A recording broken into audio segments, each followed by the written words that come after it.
E aí, pessoal, o que vocês acham sobre esse tópico? Vocês acham que deveriam manter o EAD ou adotar ali meio que um semipresencial, algo nesse sentido? Porque, como eu comentei, a questão de morar muito longe dos polos, dos centros urbanos é muito complicado, mas eu também.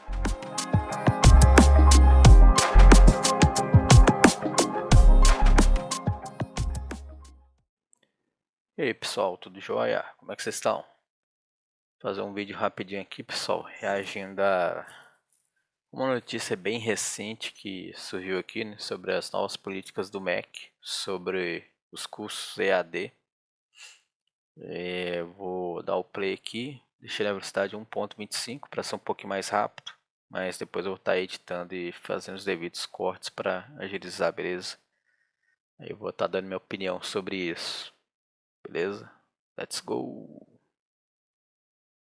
Boa tarde, Diego. Concordo contigo. São cursos que exigem uma formação presencial. Acho que é esperado, mas não deixa de ser decepcionante, né? Porque, na verdade, a gente tem um decreto que se define como uma nova política de educação à distância. E aí, como uma nova política, eu acho que fica devendo bastante, né? As medidas são medidas melhores do que a gente tem hoje, que basicamente é nada, né? O EAD é muito pouco regulado, muito pouco fiscalizado. Aliás, não se tocou no tema da fiscalização. Uma coisa é estabelecer regras, outra coisa é você começar efetivamente a fechar os cursos de baixa qualidade. Me parece que isso vai continuar sendo um calcanhar de Aquiles do Ministério da Educação. Mas você teve algum endurecimento das regras, alguma normatização. Eu acho que os avanços foram tímidos, mas eles ocorreram, né? O presencial, que antes tinha 40% de AD, aliás, esse é um tema até interessante, né, Diego, de pensar, porque um curso presencial já previa, um curso que tinha 5 dias, vamos supor, né, 5 dias da semana de curso, já previa 2 dias em casa, 2 dias de EAD. Então, mesmo o curso presencial já não era tão presencial assim, né? Baixaram um pouquinho essa porcentagem, eu esperava mais, baixaram de 40% para 30%. Antes dos 40% da liberalização, a gente tinha um patamar de 20%, né? O semipresencial também é a regulação de uma modalidade já ofertada no mercado, né? Então, basta digitar aí no Google graduação semipresencial, você vai ver uma tonelada de instituições particulares oferecendo essa modalidade, que foi uma invenção do mercado, né, no fim das contas. Também achei muito baixa a carga presencial, de apenas 30%, e ainda assim podendo ser composta de atividades como estágio, projetos de extensão, laboratórios que nem sempre exigem a presença do professor. E na educação à distância, em que os modelos foram se degradando enormemente ao ponto de você poder se formar em determinadas carreiras ao longo de 4 anos sem ter contato com um professor sequer, certo?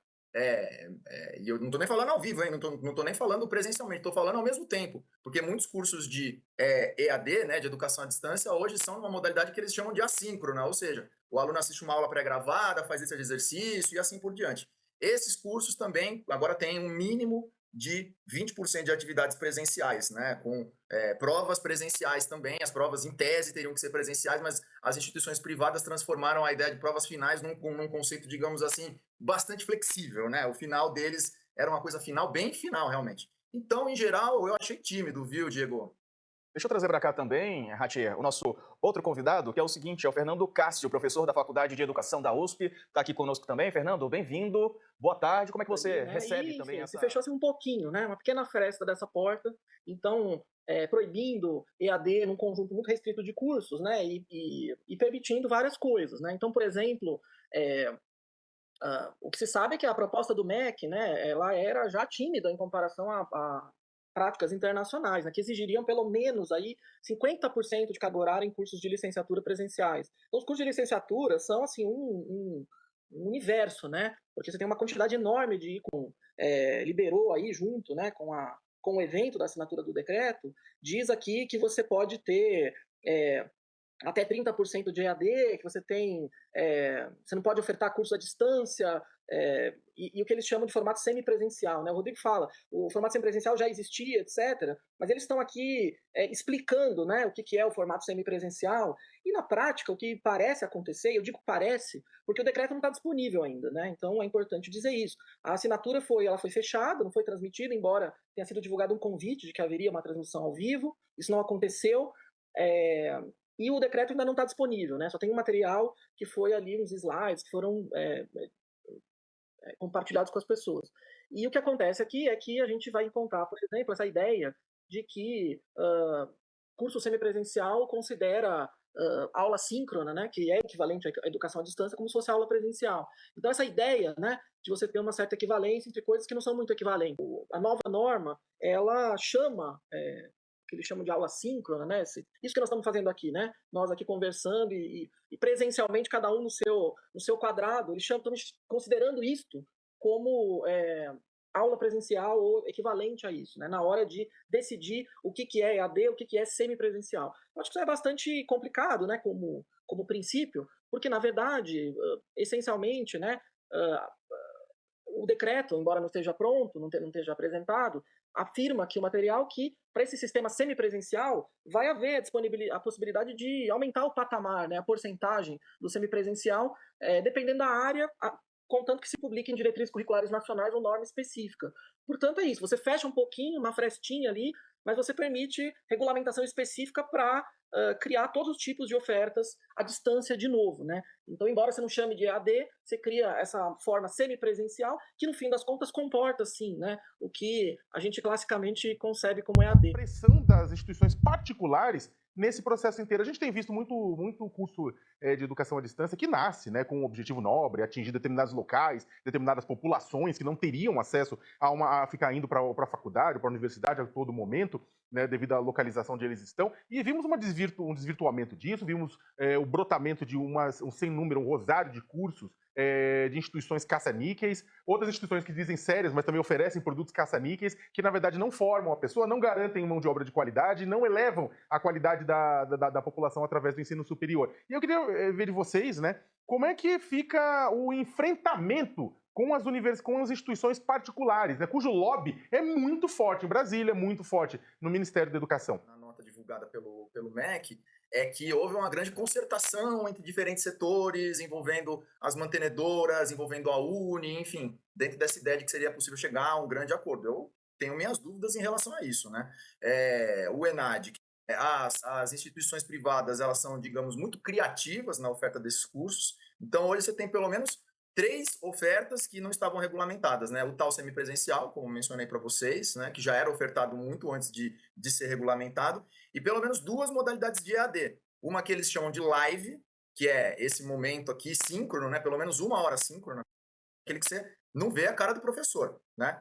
É muito preocupante, né? Acho que a gente fala das graduações a R$ 99, né? Parece ruim e de fato é ruim. Não tem como você ter qualidade por um preço desse, porque educação custa caro. Exige, sobretudo, recurso humano. E recurso humano, salário, a gente sabe que é um dispêndio importante e indispensável, reguladas, né, dessa maneira. Acho que tem algum ganho mesmo, que é a possibilidade de você impedir a oferta de AD dos cursos que estão listados, né? Direito, medicina, odontologia, enfermagem e psicologia.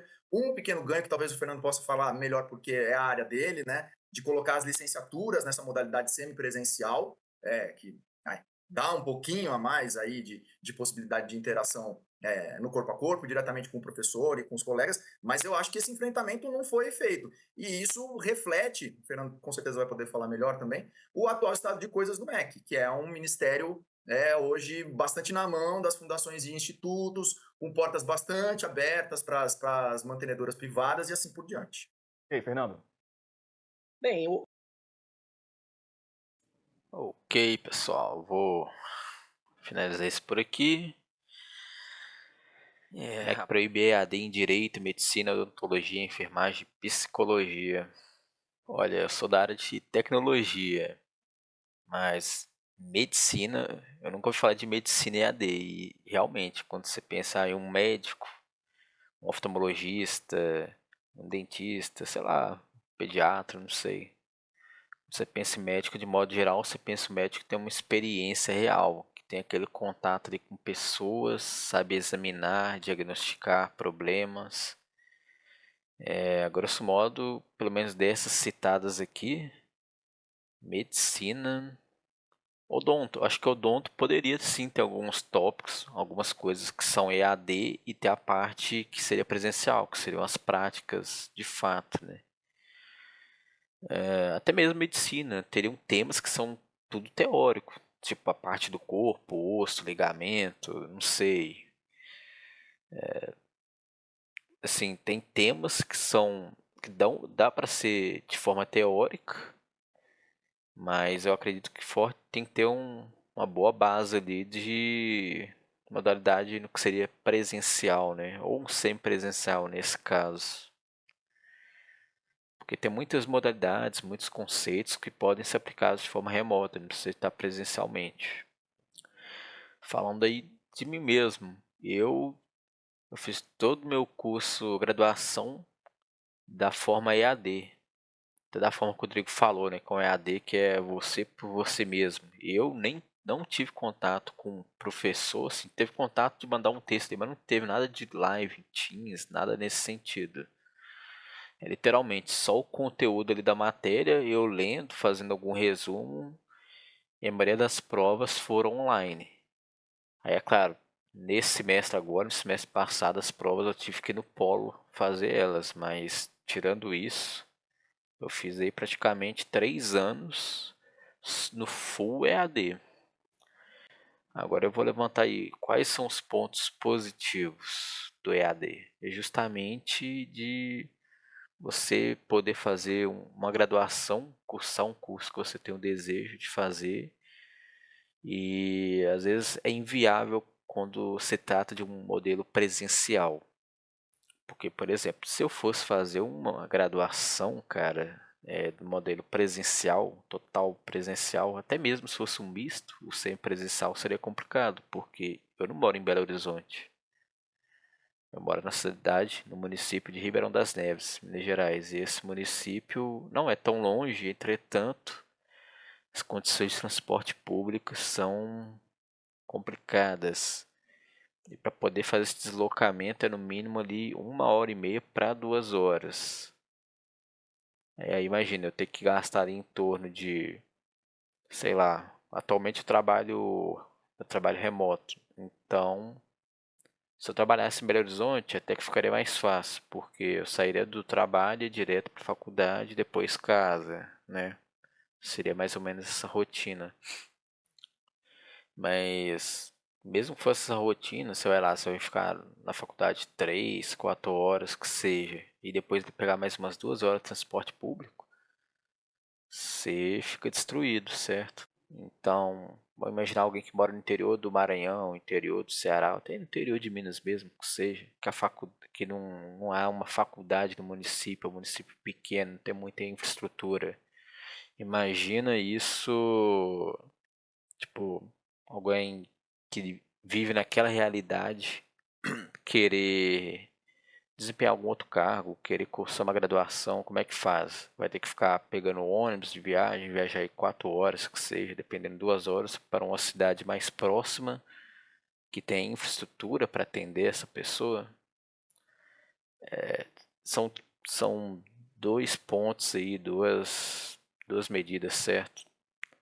Por exemplo, tem um lado que eu concordo com o que esse cara falou, que realmente você não tem muito contato, às vezes você não consegue ter aquele networking, certo? Com as pessoas ali da graduação. Tem esse ponto que eu acho muito válido. Um modelo meio que sempre presencial é interessante para ter uma troca ali, né? Conhecer o professor, conhecer os seus colegas de curso, eu acho que é muito interessante. Tanto quando eu fiz meu curso técnico em redes, foi presencial, foi muito bom. Galera lá do Senac, muito da hora o ambiente, a zoeira, é uma coisa muito bacana. Tenho contato com o professor até hoje, é um cara nota 10, manja muito de redes, de Linux. Acredito que eu não estaria onde eu estou hoje se não tivesse feito esse curso. Por mais que eu não atuei na área do curso que eu fiz, que é técnico em redes, mas consegui pegar uma boa bagagem de redes, pegar uma bagagem de Linux e também me sentir motivado a estudar e, enfim, concordo nessa questão. Tem que ter uma prática, né? Tem que ter meio que um ambiente semi-presencial, só que tem que olhar caso em caso, porque uma pessoa que mora no interior do Maranhão, não sei, interior do Pará, tem que deslocar para um local que tem uma universidade, uma faculdade, é uma situação complicada. Porque pior que eu concordo dos dois lados, eu concordo de ter o EAD, porque tem muita gente que às vezes mora longe, é uma situação complicada. E também concordo de ter meio que um semipresencial. Se desse fazer um semipresencial dependendo se você escolher o dia, não sei, acho que seria mais viável. Bom, galera, acho que isso é a minha opinião sobre esse assunto. Vim gravar esse vídeo até porque eu tô finalizando minha graduação, que foi praticamente toda EAD. Eu achei muito interessante estar trazendo esse vídeo aqui para vocês, beleza? E aí, pessoal, o que vocês acham sobre esse tópico? Vocês acham que deveriam manter o EAD ou adotar ali meio que um semipresencial, algo nesse sentido? Porque, como eu comentei, a questão de morar muito longe dos polos, dos centros urbanos é muito complicado, mas eu também entendo muito esse lado de você faz o curso por você mesmo, tipo, tem a matéria lá, você lê, você vê quando quer, quando não quiser também não vê, isso foi a minha modalidade. Eu tenho todo o conteúdo do curso ali, quando eu quiser eu vou acesso o portal, ler ali alguma coisa, e é isso, faço um exercício dependendo. Eu entendo muito bem essa parte de fazer o curso EAD, sei o quão bom pode ser, pelo menos no sentido de facilitador, certo? É um facilitador. Mas eu também entendo muito a parte de ter um semipresencial, ter uma troca de fato ali com seus colegas, né? Dependendo ali, pode ser essa troca que geraria uma oportunidade de emprego, né? Uma indicação, alguma coisa nesse sentido. O que vocês acham sobre isso? Vocês são de acordo? Acho que tem que ter um semipresencial? E aí? Como é que vai ficar isso, hein? Vamos ver as cenas dos próximos capítulos. Bom, é isso aí, pessoal. Valeu!